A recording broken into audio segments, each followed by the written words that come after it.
When you find yourself driving on Highway 71 between Austin and Houston, and you see this massive digital sign, this giant squirrel, and this red barn, you'll definitely want to slow your car down and pull into Berdoll Pecan Candy and Gift Company.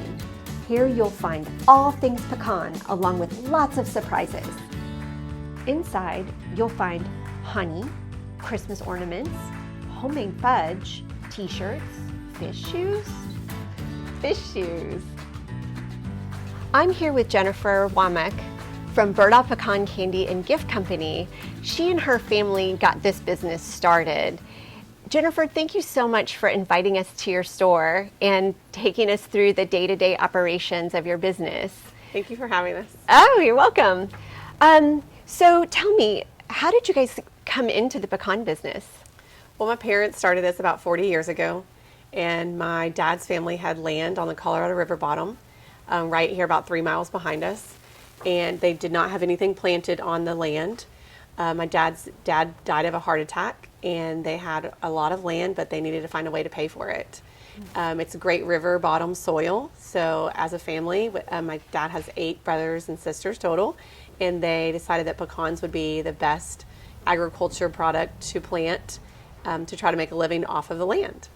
And then you had the family to help work the land too. Right. So they split up the land into 8 different tracts. My parents decided to plant 5,000 pecan trees, and that's kind of how it all started. Pecans take about 4 to 6 years to produce and start from the tree.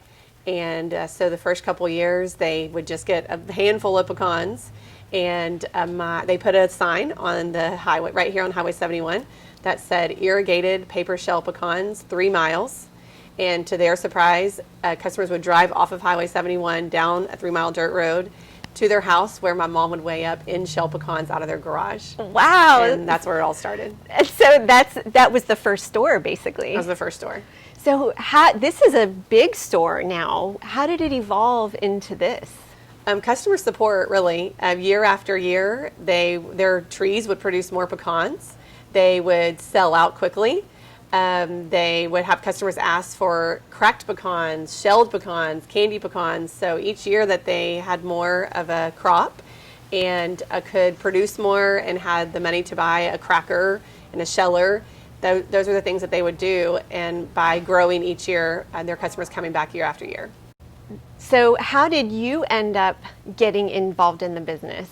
Well, I was always involved. I mean, I would run behind 4-wheelers in the orchard with sprinkler systems going with my brother and sister. And then my parents worked all the time. We would help carry out pecans for customers that would come in when they had their first little retail store here on the highway. We would carry out pecans for customers. We would come on the weekends when we didn't have school. We would be making candy tins. In college, my mom would be begging for any of us to come and bring our friends to help make candy tins, sell pecans, carry out pecans, any help that she could get. And then when my parents started talking about selling the business, I wasn't really looking forward to that. I thought, I've been in this my whole life, and I can do what they have done. And so my husband and I bought the retail business and the shipping business and the candy making factory from them. So now you're running the business. Yes, ma'am. And it's your business. Wow, that's exciting. It's been fun. What an adventure, really. Yes. Yeah. Well, so then I have to know, whose idea were the vending machines? That was actually my dad and I together. So before I got married, I worked a lot and loved to be here. I never wanted to leave the store, and it always bothered me when we would lock the door and a customer would pull up wanting our product, but we were closed. So I said, Dad, what can we do to sell all night long?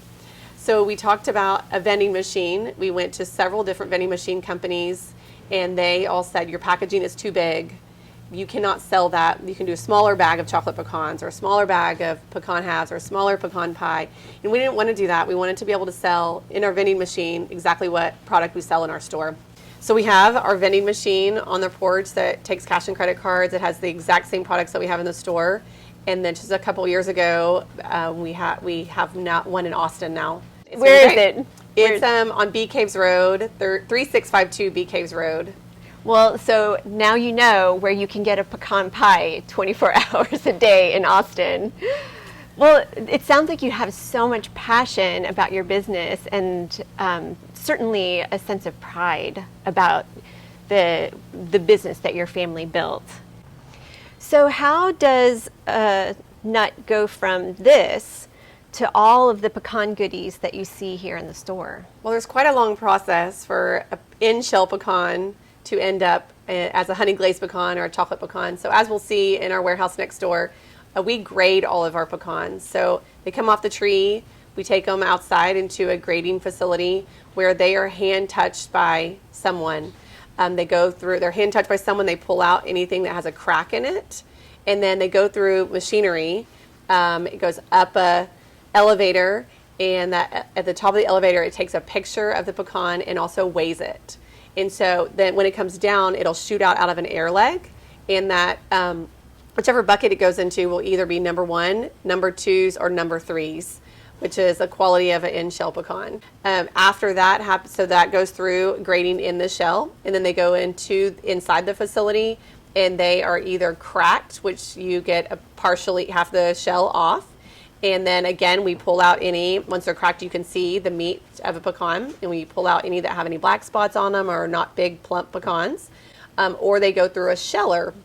Once they go through the sheller, it's about a 20-foot long machine, and it completely takes the shell off of a pecan. After that happens, they go through an inspection table. So there are ladies sitting on a table that vibrates, and they are looking for any imperfection in a pecan. From there, they can be packaged for pecan halves, or they can go into the candy making process, or chocolate pecans, or pecan pies, fruit cakes, all kinds of good stuff. There's a lot that goes into what you see in the final product. And what is put out here on the store floor is completely top quality. Correct. So where did all these fabulous recipes come from? My parents really started every single one of them. So our first candy that we made was a cinnamon sugar pecan, and my mom made it in her kitchen at her house. As those customers drove down the 3-mile dirt road, she let them taste them. And every recipe, that is exactly what we have done. We got different types of chocolate, let our customers taste what chocolate they liked. Once we found the one that we wanted, we have never changed. Same with the pecan pie. My parents also used to only make pecan pies in October, November, and December. And the demand and so many people wanting more year-round, we now make them year-round. So it sounds like once the secret got out, everybody knew where to go to get the good stuff. Right. So what's your favorite? The milk chocolate pecan brittle for sure. I happen to be particularly fond of the mesquite barbecue. Yes. And then the dark chocolate covered pecans. They're so good. But don't take our word for it. Anytime you're driving from Austin to Houston along Highway 71 and you see the sign that says pecans, make sure you stop into Berdoll Pecan Candy and Gift Company. You'll be glad you did. Thank you so much, Jennifer, for taking us through your business today. We really appreciate it. Thank you. You're most welcome. And thank you for joining us on this Texas Town and Country Business Spotlight.